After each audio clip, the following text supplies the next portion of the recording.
Union budget 2022 और 2023 पेश किया गया। निर्मला सीतारमण ने संसद में आम बजट पेश किया। इनकम टैक्स स्लैब में अगर हम ये कहें कि इस बजट की सबसे बड़ी बात क्या रही, इनकम टैक्स स्लैब में कोई बदलाव नहीं किया गया, उसे नहीं छेड़ा गया है।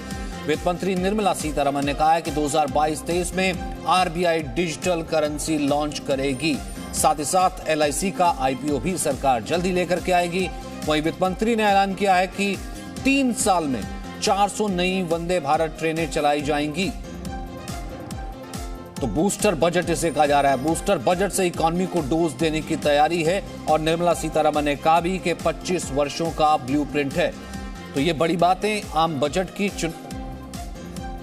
कहा जा रहा था कि क्या इसमें चुनावों से पहले का कुछ रंग देखने को मिलेगा, क्या यह बजट लोक लुभावन बजट होगा। लेकिन फिलहाल सरकार ने ऐसा कुछ नहीं किया है।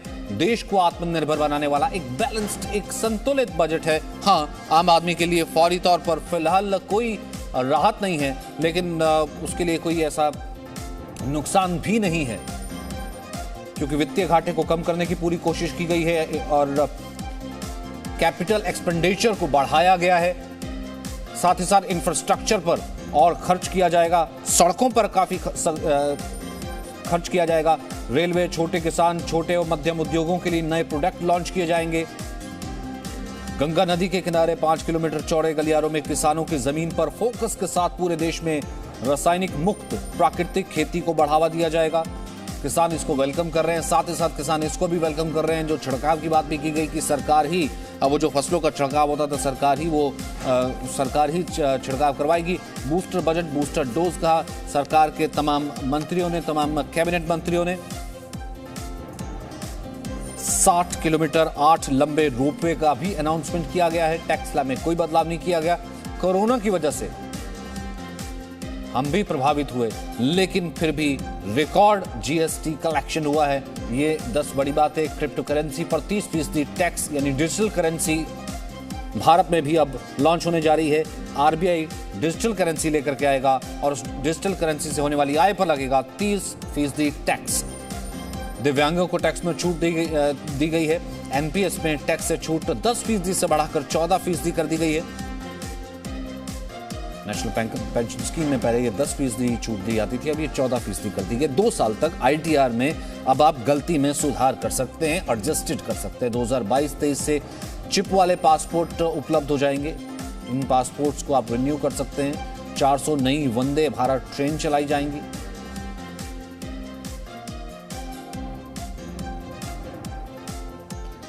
चमड़ा और कपड़ा सस्ता होगा। वहीं जो पॉलिश्ड हीरे हैं, पॉलिश्ड हीरे से बने हुए गहने हैं वो महंगे होंगे। 60 लाख नई नौकरियों का भी वायदा किया गया है।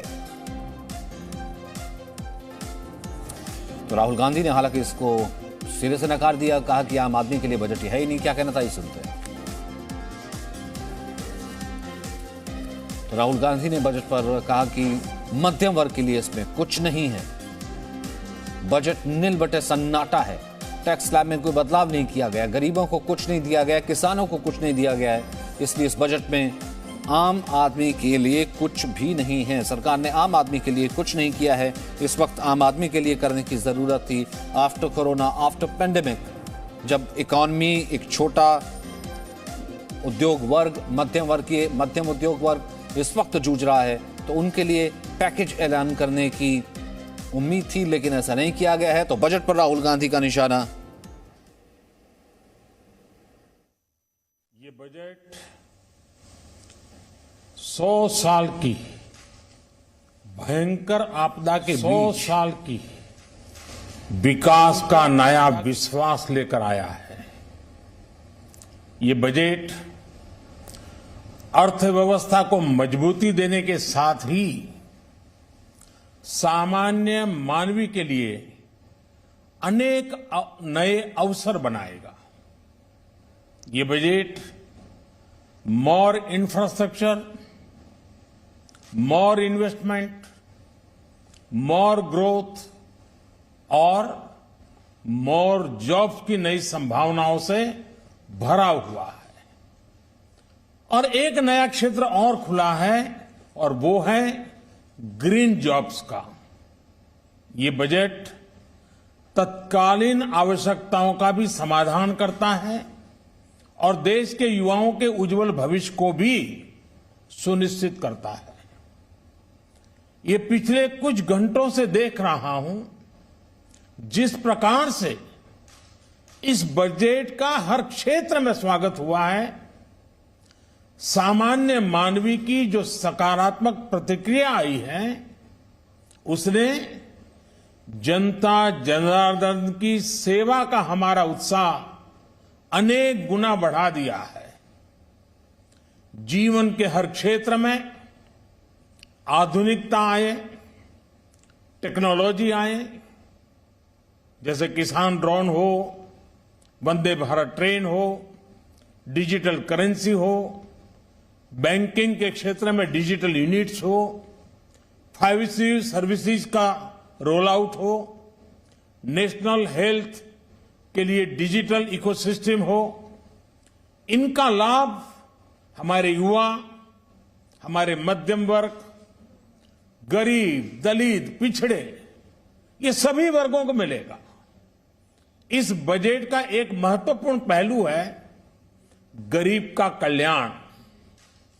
हर गरीब के पास पक्का घर हो, नल से जल आता हो, उसके पास शौचालय हो, गैस की सुविधा हो, इन सभी पर विशेष ध्यान दिया गया है। इसके साथ ही आधुनिक इंटरनेट कनेक्टिविटी पर भी उतना ही जोर है। जो भारत के पहाड़ी क्षेत्र हैं, हिमालय का पूरा पट्टा, जहां जीवन आसान बने, वहां से पलायन ना हो, इसे ध्यान में रखते हुए भी नई घोषणा की गई है। हिमाचल, उत्तराखंड, जम्मू कश्मीर, नॉर्थ ईस्ट ऐसे क्षेत्रों के लिए पहली बार देश में पर्वतमाला योजना शुरू की जा रही है। ये योजना पहाड़ों पर ट्रांसपोर्टेशन और कनेक्टिविटी की आधुनिक व्यवस्था का निर्माण करेगी और इससे हमारे देश के जो सीमावर्ती गांव है, बॉर्डर के गांव है, जिसका वाइब्रेंट होना जरूरी है, जो देश की सिक्योरिटी के लिए भी आवश्यकता है, उसको भी बहुत बड़ी ताकत मिलेगी। भारत के कोटि कोटि जनों की आस्था मां गंगा की सफाई के साथ साथ किसानों के कल्याण के लिए एक महत्वपूर्ण कदम उठाया गया है।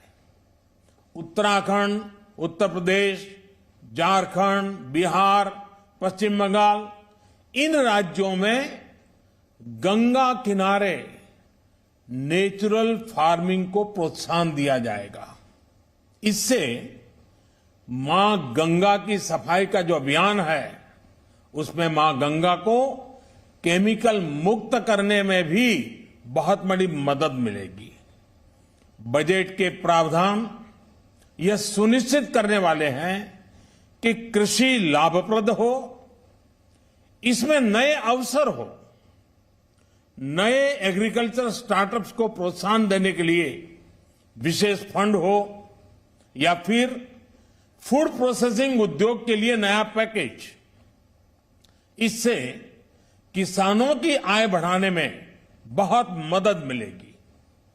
एमएसपी खरीद के माध्यम से किसानों के खाते में 2.25 लाख करोड़ रुपए से भी ज्यादा सीधे ट्रांसफर किए जा रहे हैं। कोरोना काल में एमएसएमई यानी हमारे छोटे उद्योगों की मदद और उनकी सुरक्षा के लिए देश ने लगातार अनेक निर्णय लिए थे, अनेक प्रकार की मदद पहुंचाई थी। इस बजट में क्रेडिट गारंटी में रिकॉर्ड वृद्धि के साथ ही कई नई योजनाओं का ऐलान किया गया है। डिफेंस के कैपिटल बजट का 68% डोमेस्टिक इंडस्ट्री को रिजर्व करने का भी बड़ा लाभ भारत के एमएसएमई सेक्टर को मिलेगा।